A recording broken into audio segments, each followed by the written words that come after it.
while you and I were sleeping. At that time, Poco was working on something to launch, and it is a phone. It is a 5G phone, and I will also tell you about the description of it. All three colors: the Power Black, the Cool Blue, and the Poco Yellow. As always, let us know which one you prefer or like in the comments below. If it is worth it to buy, and also I would like to say that we were taking the beauty nap and they were actually bringing their new strategy of selling phones in India. Hi, I'm Sumit Raj and you are watching your favorite Sumit Raj Outcast. Welcome.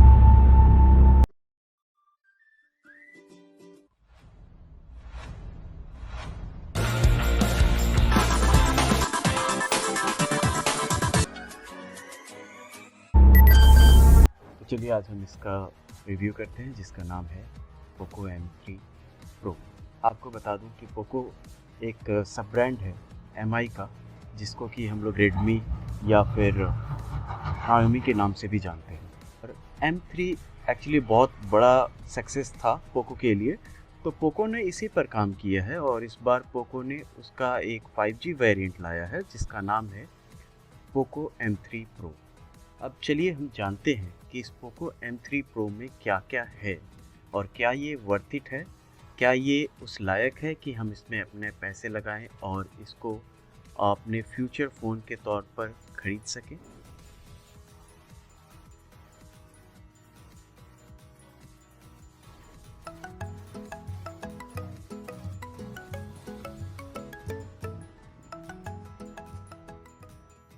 Hello everyone, how's everyone doing today? Welcome to today's online launch event, and thank you all for joining us. Now my name is Angus, and I'm the head of product marketing at Poco Global. Now it's been just a little bit over 2 months, so I'm very excited and happy to be back on stage again to share with you all.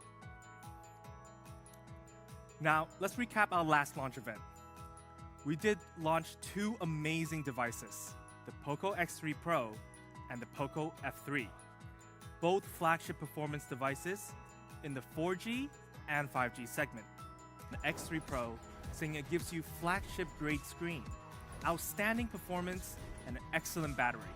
For of course, at retail, and a little bit over 6 months ago, we launched this bad boy, the Poco M3. It was an absolute eye catcher, turned a lot of heads on the street. It was more than anyone expected in an entry-level smartphone, including me. One of the best phones out there in its price range. And to be honest, if I have to pick a design out of all the Poco phones so far, this might be the winner. And the numbers really show how attractive it is. Under 7 months, we've shipped out 3.2 million units. Now for entry level and a brand new series, 5G. Yes, today, our latest device will be 5G ready, and it's going to disrupt the market. Now, everyone knows this one fact about 5G. Processor, और processor की बात करें तो इस बार इन्होंने processor 7 nanometre की दी है। Processor 7 nanometre की काफ़ी अच्छी होती है क्योंकि उसमें स्पेस कम होता है 5G चिप और प्रोसेसर के बीच, तो इसके कारण उसकी स्पीड भी काफ़ी बढ़ जाती है। 7 नैनोमीटर की प्रोसेसर की बात करें तो ये आपको K20 Pro में था 855 प्रोसेसर के साथ, 865 के साथ भी है MI 10T Pro में, बट मिड रेंज में 7 नैनोमीटर की प्रोसेसर मिलने मुश्किल है और इसके लिए इन्होंने डायमेंसिटी प्रोसेसर का यूज़ किया है। डायमेंसिटी एक नई प्रोसेसर है जिसका कि 2-3 रेंज के प्रोसेसर आए हुए हैं, जिसमें एक 700 है, एक 800 है और ये इन्होंने इसमें 700 का प्रोसेसर यूज़ किया है, डायमेंसिटी प्रोसेसर 700। अब 700 प्रोसेसर की क्या खासियत है? 700 प्रोसेसर की ये खासियत है कि अगर इसको कंपेयर किया जाए स्नैपड्रैगन के साथ, जबकि स्नैपड्रैगन का प्रोसेसर तो बहुत अच्छा होता है, उसका कंपैरिजन हो नहीं सकता है, बट इस बार डायमेंसिटी ने कुछ ऐसा काम किया है कि जिससे कि स्नैपड्रैगन के प्रोसेसर को भी एक टक्कर मिलती है। टक्कर कैसे मिलती है? स्नैपड्रैगन का प्रोसेसर जैसे ही आप देखेंगे तो स्नैपड्रैगन का प्रोसेसर अगर मिड रेंज में जाते हैं तो हाईएस्ट आपका 765 है। और 765 एक प्रोसेसर है, वो गेमिंग प्रोसेसर है। उसके अलावा आपका 730 भी एक प्रोसेसर है और 720 भी एक प्रोसेसर है, ये दोनों भी गेमिंग प्रोसेसर है। लेकिन जब उसको कंपेयर किया गया 700 प्रोसेसर के साथ, डायमेंसिटी के साथ, तो 7 नैनोमीटर का होने के कारण ये उससे फास्ट देता है स्पीड। जबकि यही प्रोसेसर अगर स्नैपड्रैगन 720 प्रोसेसर 11 नैनोमीटर पे है, जबकि 700 का जो डायमेंसिटी प्रोसेसर है वो आपका 7 नैनोमीटर पे है। इसके कारण ये फास्ट हो जाता है। इसकी एक और खासियत है। खासियत क्या है?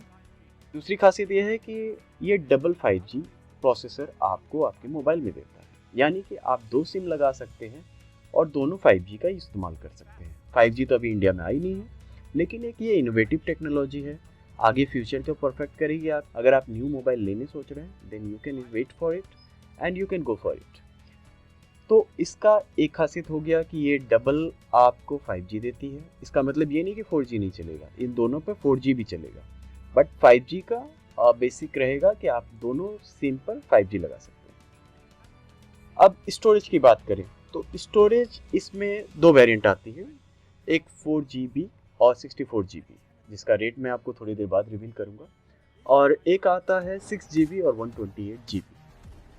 अब स्टोरेज टाइप कैसा है? स्टोरेज टाइप भी अलग अलग तरह का होता है। जैसे मैं आपको बता दूं कि पहले के जितने मोबाइल थे, जैसे कि 60 हर्ट्ज के मोबाइल, तो उसमें स्टोरेज टाइप 2.0 आता था। उसके बाद उसको उन्होंने बढ़ाया, M3 में आपका 2.1 और 2.2 दोनों का ऑप्शन दिया था। जब M3 Pro की बात आई तो इन्होंने 2.2 को सेलेक्ट किया है। इससे क्या होता है, जब आप ट्रांसफ़र करते हैं किसी भी फाइल को तो उसकी स्पीड बढ़ जाती है। फाइल को ट्रांसफ़र कीजिएगा लैपटॉप में या फ़ोन से फ़ोन में, तो उसकी स्पीड आपको बढ़ी हुई दिखेगी। इससे क्या होगा, जल्दी से आपका फाइल कॉपी हो जाएगा और जल्दी से आपका पेस्ट भी हो जाएगा। तो चलिए सबसे पहले हम बात करते हैं डिस्प्ले की।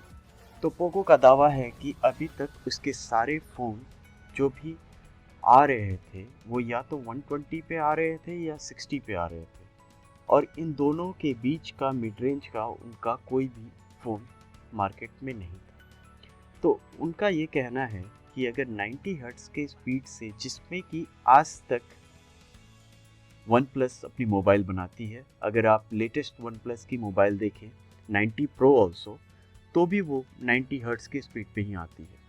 वो उनका फिक्स रेट है, उतने ही पे वो रखते ही रिफ्रेश रेट। अगर हम रिफ्रेश रेट को 90 पर रखते हैं तो हमारा फ़ायदा क्या है और घाटा क्या है, कंपेयर किया जाए। जैसे कि आप वीडियो में देख सकते हैं, एंगस बताते हैं कि जैसे ही कंपेयर किया जाए 60 से 90 के बीच, तो अगर आपने 60 हर्ट्ज की मोबाइल यूज़ की है और जब आप 90 हर्ट्ज पे स्विच करते हैं तो आपको फ़ौरन ही इसका पता चल जाता है, क्योंकि आपको स्पीड ज़्यादा मिलने लगती है, आपका स्क्रॉलिंग जल्दी फास्ट होता है। Protection.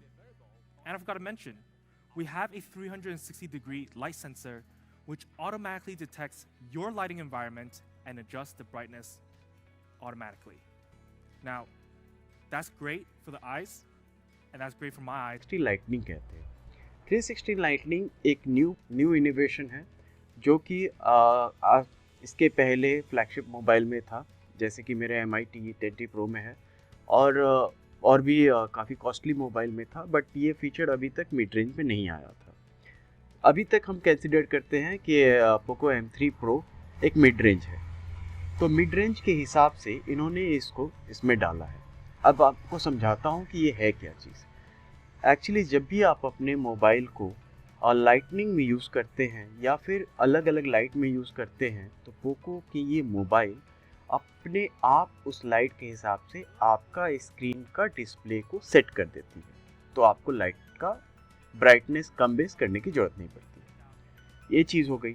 इसके बाद इन्होंने बैटरी बड़ी कर दी है, 5000 की बैटरी दे रहे हैं, जो कि मुझे लगता है पोको M3 में भी था, तो ये कोई बड़ी बात नहीं है, लेकिन 5000 आजकल स्टैंडर्ड है, तो अच्छी बैटरी लाइफ। उसके बाद मैं बात करूंगा इसके स्क्रीन साइज़ के बारे में। स्क्रीन साइज़ इन्होंने 6.5 दिया, जो कि पोको M3 में भी था। For an entry-level phone, we also have on the M3 Pro a 3.5mm headphone jack and an IR blaster. तो और क्या नया है? नया ये है कि इसके साथ आपको 3.5 mm की जैक मिलती है, जो कि काफ़ी फ्लैगशिप मोबाइल में मिसिंग है। यानी कि आप आराम से अपना हेडफोन लगा सकते हैं और आपको कोई अलग से कनेक्टर लगाने की ज़रूरत नहीं है। तो ये चार्जर दिया है जो अभी तक किसी भी पोको या रेडमी में नहीं है। ये शायद इनका न्यू इनोवेशन है, इन्होंने शायद इस पे काम किया है जैसा कि ये बता भी रहे हैं। तो सबसे पहले मैं आपको बता देना चाहूँगा कि इनका जो ये न्यू इनोवेशन है, ये 22.5 वाट का चार्जर इन्होंने बॉक्स में दिया है। एक अच्छा चार्जर है ये, मैं मानता हूँ, क्योंकि मैं तो अभी 33 वाट्स का चार्जर यूज़ कर रहा हूँ और 33 वाट के चार्जर के पहले मैंने 27 वाट का चार्जर भी यूज़ किया है। मेरा K20 Pro 27 वाट मैक्सिमम चार्ज एक्सेप्ट करता था। तो इस तरह से मैं अगर कंपेयर करूं, और मैंने अभी हाल फिलहाल में ही आपके सामने पोको X3 Pro का भी अनबॉक्सिंग डाला हुआ, अगर आप चाहें तो कंटेंट को देख सकते हैं। तो ये हुई एक बात। और We also have NFC, which is an upgrade from the Poco M3. Now, I've been using NFC more and more recently, and it's really convenient. All you need to do is tap on the back, and I can swipe into the office, swipe out of the office, and for wireless payment. आपको NFC भी मिल रहा है, जो कि mid range में मिलना काफ़ी मुश्किल है। यह आसूस ने इसकी शुरुआत की थी और आसूस इसको मिड रेंज में देता था। मेरे मैक्स प्रो M1 में था, बट पोको अभी तक इससे दूरी बनाए रखा था। इसमें आपको आयर ब्लास्टर भी मिलता है, जो कि फ्लैगशिप मोबाइल में Dynamic मिलती switch है। technology. पोको M3 और M3 Pro में क्या अंतर है? तो मैं आपको बता दूं कि पोको M3 में 18 वाट का फास्ट चार्जिंग था। फास्ट तो नहीं होता है, बट कहते हैं फास्ट है। अगर कंपेयर करें Going way beyond the entry-level phone, the M3 Pro performance is full on mid-range. Now remember, the Poco M3 Pro is under 200 euros. अब इसमें इन्होंने डायनेमिक स्विच भी डाल दिया है। अब ये डायनेमिक स्विच क्या है? ये सारे फ्लैगशिप फ़ोन में आते थे। पोको का ऐसा कहना है कि मिड रेंज में ये एक फ्लैगशिप फ़ोन है, तो डायनेमिक स्विच तो बनता है। अब डायनेमिक स्विच का यूज़ क्या है, मैं आपको पहले बता दूँ। डायनेमिक स्विच कुछ एक प्रोसेसर बेस्ड टेक्नोलॉजी है, जिसमें क्या होता है कि जैसे ही आप कोई कंटेंट खोलते हैं, मान लीजिए आप फेसबुक खोलते हैं, फेसबुक में आपको 90 हर्ट्ज डिस्प्ले की ज़रूरत नहीं है। जब तक कि आप स्क्रॉल नहीं कर रहे हैं, अप डाउन नहीं कर रहे हैं उसको, तब तक आपको उसकी ज़रूरत नहीं है। तो बस आप अगर नॉर्मली उसको खोल रहे हैं, पिक्चर देख रहे हैं, कोई ज़रूरत नहीं है। वहाँ पर ये घटकर 30 हर्ट्ज के रिफ्रेश रेट पे आ जाएगा, या 60 हर्ट्ज के रिफ्रेश रेट पे आ जाएगा, या 90 हर्ट्ज के रिफ्रेश पे रहेगा, जैसा आपका कंटेंट है। 90 हर्ट्ज का यूज़ कहाँ पे है? जैसे आप वीडियो एडिटिंग कर रहे हैं, वहाँ पे आपका 90 हर्ट्ज का स्पीड है, 90 हर्ट्ज के स्पीड की रिफ्रेश रेट की ज़रूरत है। अगर आप गेम खेल रहे हैं, आप गेमर हैं, तो वहाँ आपको 90 हर्ट्ज के स्पीड की ज़रूरत है। अब इससे क्या होता है, गेमर को फास्ट रिफ्रेश रेट मिलता है, वो गेमिंग फास्ट कर पाता है। इससे वो उसका किसी तरह से एनिमी उसको मार नहीं पाती है, और वो एनिमी को जल्दी जल्दी मार पाता है, क्योंकि रिफ्रेश रेट जल्दी जल्दी काम करती है। ये सब आजकल कॉमन हो गया है, बट फिर भी as a knowledge based for your FIY, I am just telling it. So that's it. Poco has done Poco with Poco M3 Pro has done a fantabulous work.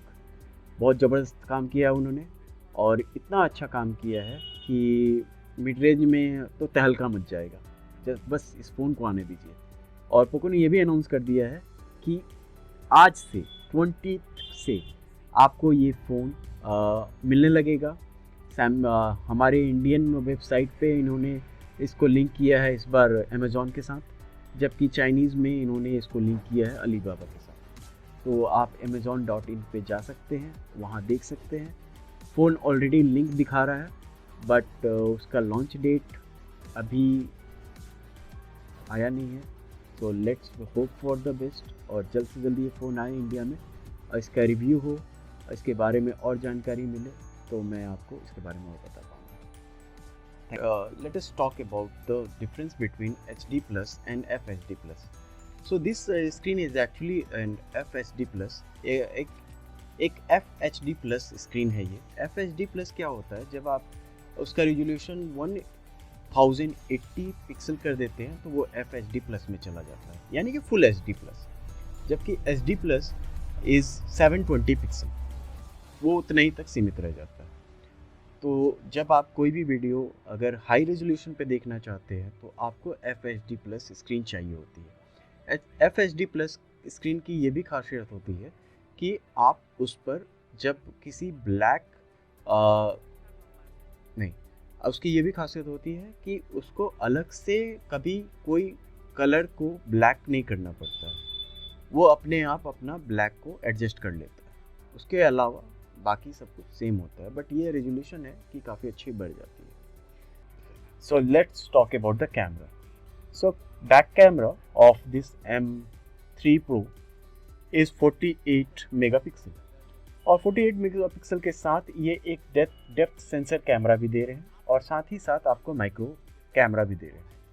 But launch event में ये नहीं बताया गया है कि depth sensor camera कितने megapixel का है या माइक्रो कितने मेगापिक्सल का है। बट एंगस यहाँ ये बता रहे हैं कि इस कैमरे में जो माइक्रो या डेप्थ दिया गया है उसकी क्वालिटी बहुत अच्छी है। ये अच्छी बात है, बट यहाँ पे वो ये नहीं बता रहे हैं कि आखिर कितने मेगापिक्सल का दिया है। जब आप लॉन्च कर रहे हैं तो आपको ये भी बताना चाहिए, आप छुपा क्यों रहे। तो let's see when this phone comes, hopefully I'll do the unboxing of this, and then I'll come to know about it, or if I will not do the unboxing also, I'll bring that information for you. So ये depth sensor और micro के साथ 48 megapixel का ये camera इसके साथ दे रहे हैं।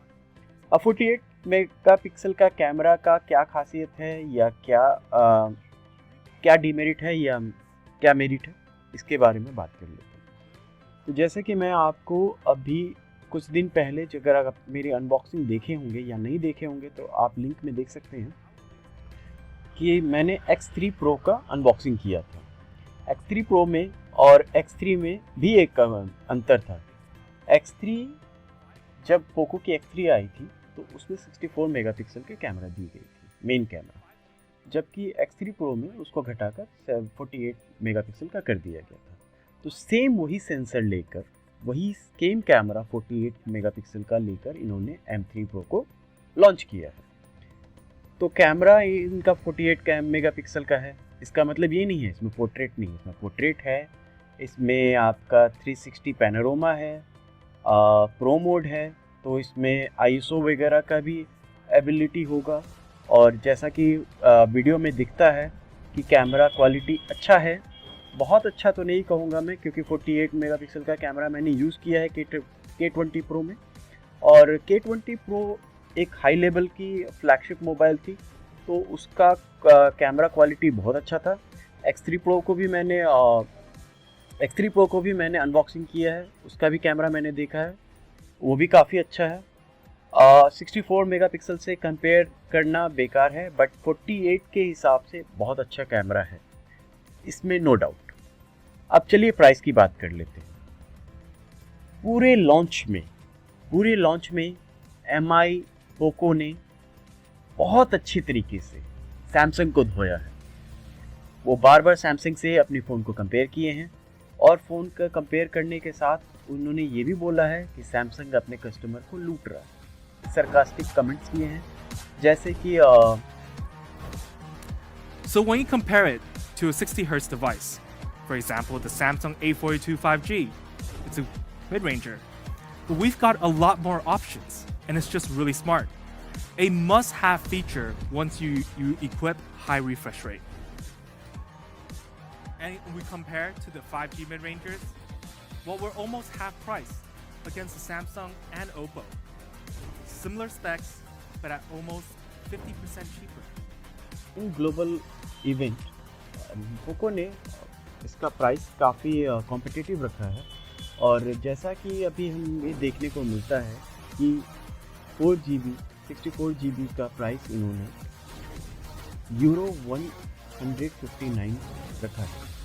अब अगर इसको कन्वर्ट करें इंडियन रुपीज़ में तो ये करीब 14,500 होता है, और इसी का 6 GB वेरिएंट और 128 GB इंटरनल के साथ आने वाला पोको M3 Pro का प्राइस इन्होंने यूरो 179 रखा है। अगर इसको कन्वर्ट करें इंडियन रुपीज़ में तो ये करीब करीब 16,500 रुपीज़ के करीब आता है।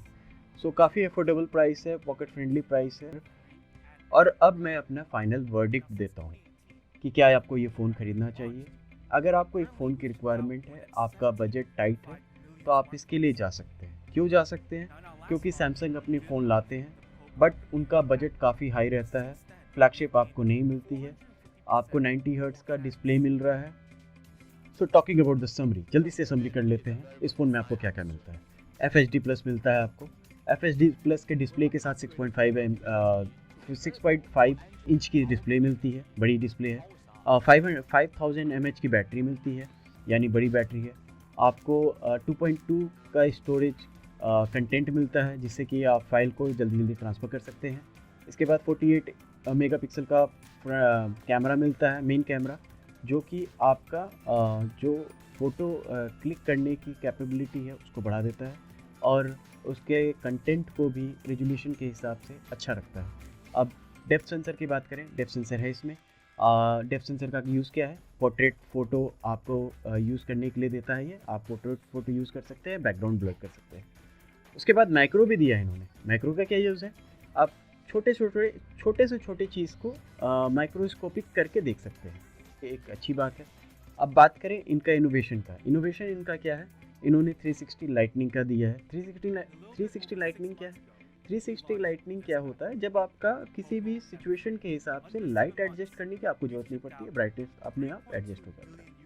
उसके बाद इन्होंने क्या किया है कि इस फ़ोन में एक तो प्राइस कम रखा है और 2 वेरिएंट निकाले हैं। दोनों वेरिएंट काफ़ी अच्छे हैं और काफ़ी अफोर्डेबल प्राइस में निकाला है। और डबल सिम किया है, डबल सिम को 5G कर दिया है। डबल सिम भी 5G कर दिया है। कौन सा प्रोसेसर यूज़ किया है? डायमेंसिटी 700 प्रोसेसर यूज़ किया है।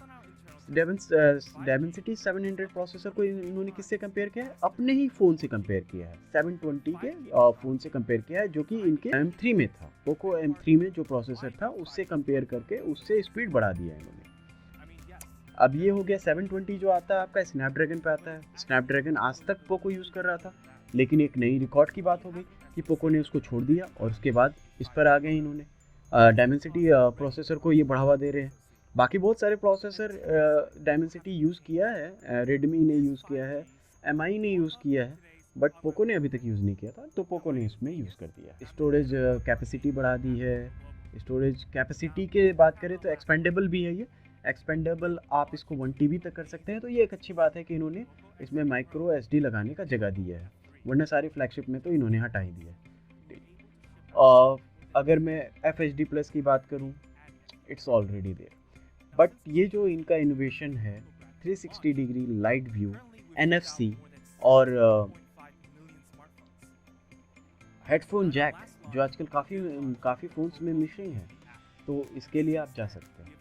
और with this, Sumit Raj wants to sign off with the promise that definitely and always Sumit Raj Outcast will bring the best.